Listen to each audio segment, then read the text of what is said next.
নমস্কার বন্ধুরা, আজকে তৈরি করব একটা মাছের ঝোলের রেসিপি। গরমে খাওয়ার মতন একটা মাছের ঝোল, খুব সিম্পল একটা মাছের ঝোলের রেসিপি। মাছের ঝোল তো আমরা বিভিন্নভাবে বাড়িতে তৈরি করে থাকি, তবে আজকের এই মাছের ঝোলটা এই গরমে পটল দিয়ে বা ঝিঙে দিয়ে মাছের ঝোল না, একটু অন্যরকম আজকে মাছের ঝোলটা তৈরি করব। তো মাছের ঝোল তৈরি করার জন্য এখানে নিয়ে নিয়েছি আমি রুই মাছ। 4 পিস রুই মাছ ভালো করে ধুয়ে পরিষ্কার করে জল ঝরিয়ে রেখেছি। এবার এই মাছের মধ্যে আমি একটু লবণ আর হলুদ দিয়ে ভালো করে মাছের মধ্যে লবণ আর হলুদটাকে মেখে নিচ্ছি। এই গরমকালে বিভিন্ন রকম পুকুরের জ্যান্ত টাটকা মাছ পাওয়া যায়, সেই সমস্ত মাছ দিয়ে কিন্তু এই মাছের ঝোলটা খেতে খুব ভালো লাগে। তাছাড়া রুই কাতলা মাছ তো রয়েছেই, তো রুই কাতলা মাছ দিয়েও কিন্তু এই মাছের ঝোলটা বেশ ভালো হয়। আজকে আমি আপনাদের রুই মাছ দিয়েই করে দেখাচ্ছি। তো মাছের মধ্যে লবণ হলুদ মাখিয়ে নিয়েছি আর মাছটাকে একটা পাশে রেখে দিচ্ছি। মাছের ঝোলের জন্য আমি এখানে নিয়ে নিচ্ছি 1 চামচ জিরের গুঁড়ো, আর তার সাথেই নিচ্ছি এখানে 1 চামচ মতন আদা কাঁচা লঙ্কা বাটা।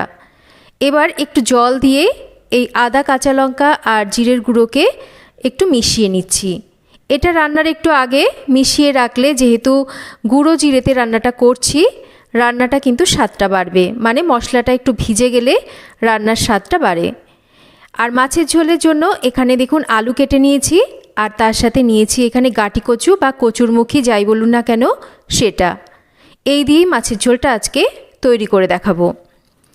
এবার মাছের ঝোল রান্নার জন্য আমি সর্ষের তেল খুব ভালো করে গরম করে নিয়েছি। তেলটা খুব ভালো করে গরম হয়ে গেলে এই তেলটাকে আমি কড়াইতে ভালো করে চারিদিকে মেখে নিলাম। এবার লবণ হলুদ মেখে নেওয়া মাছগুলোকে একটা একটা করে আমি গরম তেলের মধ্যে ছেড়ে দিচ্ছি। মিডিয়াম ফ্লেমে রেখে মাছগুলোকে ভাজতে হবে। 2-3 মিনিট অপেক্ষা করার পর মাছের একটা পাশ হয়ে গেলে অপর পাশ উল্টে দেব।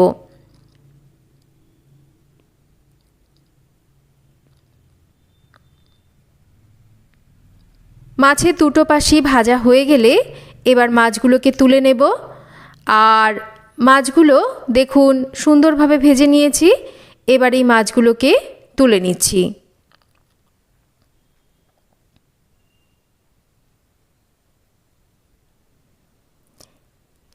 এবার প্রথমে আলুগুলোকে একটু ভেজে নেব, তার জন্য আলুগুলোকে দিয়ে দিচ্ছি।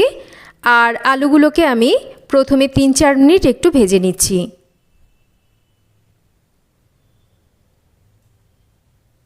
3-4 মিনিট আলুগুলোকে ভেজে নেওয়া হয়ে গেছে। এবার দিয়ে দিচ্ছি এর মধ্যে গাঁটি কচু, সামান্য পরিমাণ একটু লবণ দিচ্ছি। এবার এই লবণ দিয়ে আলু আর কচুকে ভেজে নেব।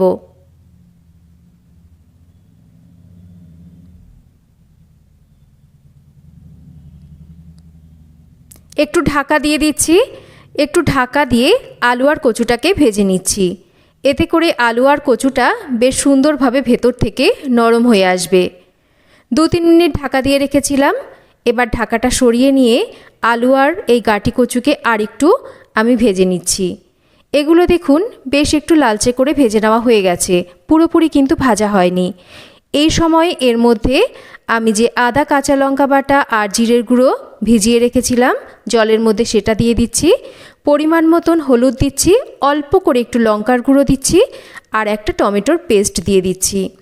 এবার খুব ভালো করে এই মশলাটাকে আমরা কষিয়ে নেব। মাছের ঝোলটা করতে যে খুব বেশি মশলাপাতির প্রয়োজন সেটা কিন্তু নয়। খুব একটা মশলাপাতি ছাড়াও কিন্তু এইভাবে মাছের ঝোল তৈরি করলে খেতে বেশ ভালো লাগে। এবার মশলাটাকে কিন্তু খুব ভালো করে কষিয়ে নিতে হবে। মশলার কাঁচা গন্ধ থেকে গেলে কিন্তু মাছের ঝোল খেতে মোটেই ভালো লাগে না। তাই যতক্ষণ না কাঁচা গন্ধ চলে যাচ্ছে মশলাকে ভালো করে কষিয়ে নেওয়ার পর এবার ঝোলের জন্য দিয়ে দেব জল। এবার ভালো করে মিশিয়ে নেব। আর ঝোলটা ফুটতে শুরু করলে আমি এখানে বাদবাকি লবণটাকেও ঝোলের মধ্যে দিয়ে দেব। বাদবাকি লবণটাকেও ঝোলের মধ্যে দিয়ে ভালো করে মিশিয়ে নিচ্ছি। আর একটা ঢাকা দিয়ে এবার আলু আর এই গাঁটি কচু সেদ্ধ হয়ে আসা অবধি আমরা রান্না করে নেব। বেশ কিছুক্ষণ পর আমি ঢাকাটা সরিয়ে নিচ্ছি আর চেক করে নিচ্ছি আলু গাঁটি কচু এগুলো কিন্তু একদম সুন্দরভাবে সেদ্ধ হয়ে গেছে। ঠিক এই রকম অবস্থায় আমরা কিন্তু ঝোলের মধ্যে ভাজা মাছগুলোকে দেব।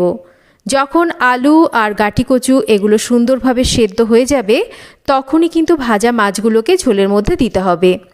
মাছগুলোকে ঝোলের মধ্যে দেওয়ার পর ভালো করে মাছগুলোকে ঝোলের সাথে একটু মিশিয়ে নিতে হবে, যাতে মাছগুলো ঝোলের মধ্যে এরকম ভালো করে ডুবে থাকে।